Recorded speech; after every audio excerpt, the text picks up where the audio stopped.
Mams, pernahkah mengalami anak Anda menangis atau bahkan berteriak di tempat umum? Hingga membuat orang di sekitar Anda merasa tidak nyaman. Tantrum menjadi salah satu masalah yang sering dijumpai pada anak balita. Tak jarang orang tua mengalami kesulitan saat mengatasi anak yang sedang tantrum, terlebih di tempat umum. Lantas, apa ya yang menyebabkan anak menjadi tantrum? Dan bagaimana cara mengatasi anak tantrum saat di tempat umum? Dr. Wulan Sasmeita, spesialis anak, akan memberikan tipsnya untuk Anda, pemirsa Hidup Sehat Plus. Kita akan membahas mengenai yang namanya tantrum. Mungkin sebagian masyarakat ada yang sudah mengetahui, tapi mungkin sebagian tidak. Tantrum sejenis mungkin apa ya, rewel pada anak atau luapan emosi ya dokter? Nah apa sih tantrum itu dokter? Jadi benar sekali, sebenarnya tantrum ini adalah ledakan emosi pada anak yang dirasakan oleh anak ya. Terutama anak-anak usia di bawah 2 tahun, antara 1,5 tahun sampai 2 tahun. Dan mestinya tantrum ini merupakan perkembangan normal dari seorang anak. Oke. Harusnya sekitar usia 4 atau 5 tahun tuh udah hilang. Jadi ditandai dengan sikap marah, berteriak atau nangis yang merupakan suatu cara anak untuk mengekspresikan dan mengelola emosi mereka. Oke, jadi anak di bawah 2 tahun rewel, sering nangis, sebenarnya itu dalam konteks normal ya? Ya, jadi memang dalam perkembangan anak sampai usia 2 tahun itu kan anak masih minim banget ya untuk mengungkapkan dengan kata-kata, masih belajar caranya mengelola emosi, mengekspresikan keinginan, sehingga pada anak-anak di bawah 2 tahun ini suka terjadi kendala. Nah, di situ biasanya memang suka muncul itu marah, nangis, atau luapan emosinya ya, lah ya. Betul. Ya. Ya, yang tantrum itu tadi dokter. Iya, betul. Nah, ngomong-ngomong soal tantrum nih dok, ada berapa jenis tantrum sih dok? Tantrum ini sebenarnya ada 2 jenis nih dokter. Jadi ada yang pertama nih tantrum manipulatif, yang kedua adalah tantrum frustasi. Jadi bedanya, tantrum manipulatif ini merupakan suatu kondisi biasanya pada anak jika dia tidak mendapatkan apa yang diinginkan. Jadi biasanya anaknya cenderung sadar, mengetahui ya, sengaja gitu apa yang dia lakukan ini merupakan cara dia untuk menginginkan sesuatu agar dapat yang dia mau. Oke.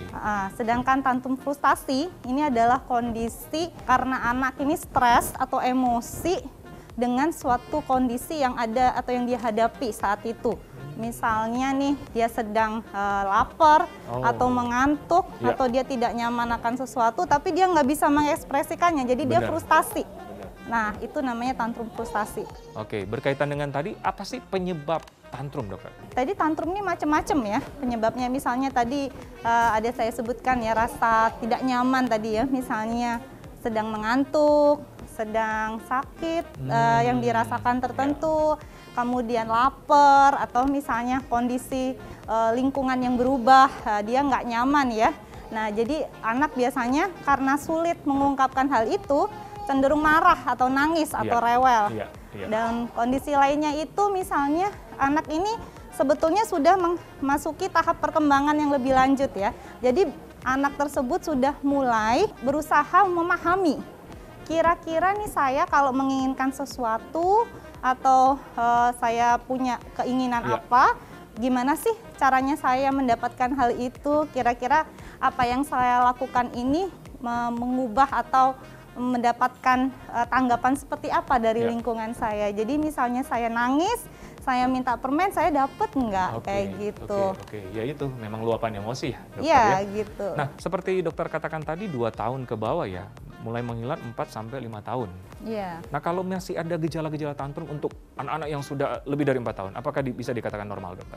Iya, sebaiknya sih di usia 4 atau 5 tahun itu sudah mulai hilang gejala tantrum ini ya, tapi pada beberapa kondisi memang mungkin butuh waktu lebih panjang untuk rilisnya atau hilangnya, atau mungkin memang dalam perkembangannya dia masih kurang belajar untuk mengelola atau mengendalikan emosi itu, sehingga masih ada tersisa sampai usia yang agak besar. Memang pengaruh lingkungan luar, keluarga, orang tua apalagi ya sangat berpengaruh tentunya ya? Iya, benar sekali. Ya.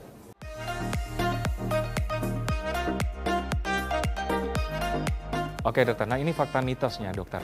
Katanya cenderung makan manis dapat menyebabkan tantrum. Fakta atau mitos? Mungkin maksudnya kandungannya ya. Kalau Iya, kita iya. bicara kandungannya bisa fakta ya. Jadi pada makanan manis itu sebenarnya kan mengandung tinggi gula ya. Iya. Jadi ada anak-anak jika mengkonsumsi di jam-jam tertentu, misalnya jam menjelang tidur gitu kan. Jadi energi di dalam tubuhnya ini berlebih banget. Jadi anak butuh cara untuk menyalurkan energinya. Nah pada saat seperti ini anaknya jadi nggak bisa diem nih, jadi gerak terus, jadi manjat sana, manjat sini, lompat-lompat. Mungkin pada saat itu orang tuanya juga udah lelah ya, udah malam, jadi marah. Nah akhirnya mungkin anaknya merasa nggak dimengerti ya, jadi mungkin tantrum. Nah itu bisa kalau dikaitkan dengan Oke, itu. dari segi isinya ya. Iya, Berarti bijak juga kita sebagai orang tua dalam memberikan makanan manis. kalau sudah malam sebaiknya dihindarin ya, terlalu manis seperti itu. Misalnya memberikan makanan yang terlalu manis di malam hari akan membuat anak menjadi sulit tidur atau sulit tenang untuk kegiatan di malam hari. Oke, berhubungan dengan terlambat bicara nih, katanya fakta mitos yang beredar di masyarakat, anak yang terlambat bicara lebih cenderung mengalami tantrum. Fakta atau mitos? Fakta. Oh, fakta ya? Iya. Ya. Jadi pada anak yang terlambat bicara, tentunya dia mengalami kesulitan mengungkapkan yang diinginkan atau yang mengekspresikan sesuatu yang dia mau itu dengan kata-kata. Jadi pada anak yang terlambat bicara ya, misalnya gangguan bahasa ekspresif. Nah, jadi ada bahasanya ada dua nih, reseptif sama ekspresif.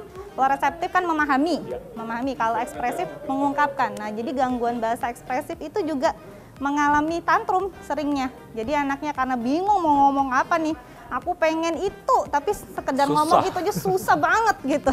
Jadi nangis aja deh aku, susah banget nih gitu. Iya, ini peran serta orang tua ya, penting banget dokter ya. Iya, betul. Oke, terakhir nih dokter, tantrum kan mungkin menjadi apa ya, sesuatu yang momok bagi orang tua. Karena kadang-kadang di depan umum, tempat umum, anak-anak tiba-tiba rewel atau nangis. Nah gimana cara mengatasinya dokter?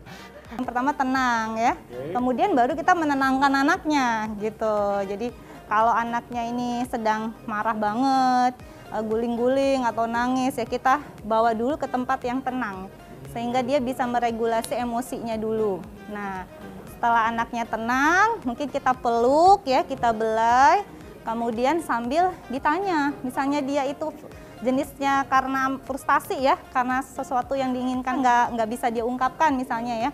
Frustasi ini misalnya dia ternyata ngantuk, apa lapar gitu ya, bisa kita tanya kenapa adek ngantuk ya atau lapar ya gitu, maaf ya kita makan habis ini ya, atau kita bobo. Jadi bisa dimasukkan ketika dia udah tenang. Kalau lagi marah-marah gitu emang nggak bisa. Nah misalnya tantrumnya nih jenisnya manipulatif juga sama, setelah tenang kita bisa berikan pengertian, maunya apa, minta apa, oh mau minta ini, bilang ya, dibilang, jangan teriak. Kalau bilang nanti mama kasih gitu. Jadi akhirnya dia mengerti bahwa oh ternyata kalau saya bilang baik-baik nih saya malah dapet yang saya inginkan gitu. Setuju, memang peran serta lingkungan orang tua memang berperan banget. Berarti jangan dimarahin dokter ya, atau Jangan. dipukul-pukul dokter. Tambah saingan nih tantrumnya. Tambah tantrum ya? Iya, mamanya sama anaknya saingan tantrumnya tuh. Oke pemirsa, itulah pembahasan kami di segmen kali ini mengenai tantrum, di mana peran orang tua juga sangat penting ya dalam memberikan pengertian kepada anak ya.